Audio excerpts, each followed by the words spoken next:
मुअज़्ज़ज़ सामीन इकराम, अस्सलामु अलैकुम वरहमतुल्लाहि वबरकातुहू। ख्वाबों की दुनिया में आज हम जिस ख्वाब के बारे में ज़िक्र करेंगे वो है पुल बनाना या अपने आप को पुल पर देखना। इसकी ताबीर क्या है?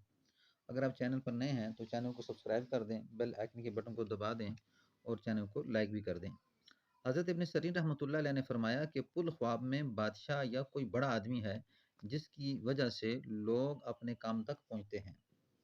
हज़रत इब्राहीम करमानी रहमतुल्लाह अलैह फरमाते हैं कि पुल की तवील ख्वाब में नेक है।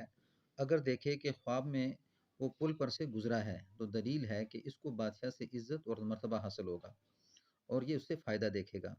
अगर देखे कि बुनियाद पुल पर उसने रखी है और इमारत बनाई है, दलील है कि वलायत और बादशाही पाएगा और उसके पास बहुत सा माल जमा होगा। फरमाने हक ताला है वल कनातीर मुकंतरती मिन ज़हबी, और सोने के पुल बांधे हुए, यानी ये इस बात की दलील है जो कुरान पाक की आयत है। हज़रत जाफ़र सादिक रहमतुल्लाह फरमाते हैं कि ख्वाब में पुल चार वजह से होता है। अव्वल, मर्द है कि सबके काम आता है और वो हाजतें पूरी करने में उनकी मदद करता है, और दोम, बादशाह, और तीसरा नेकी और मतलब पाना, बहुत चौथा बहुत सा माल जमा यानी हासिल करना। और अगर देखें कि पुल ख़राब हुआ है तो बादशाह की हालत और इसके मुल्क के तबाह बर्बाद होने की दलील है। अस्सलामु अलैकुम वरहमतुल्लाह।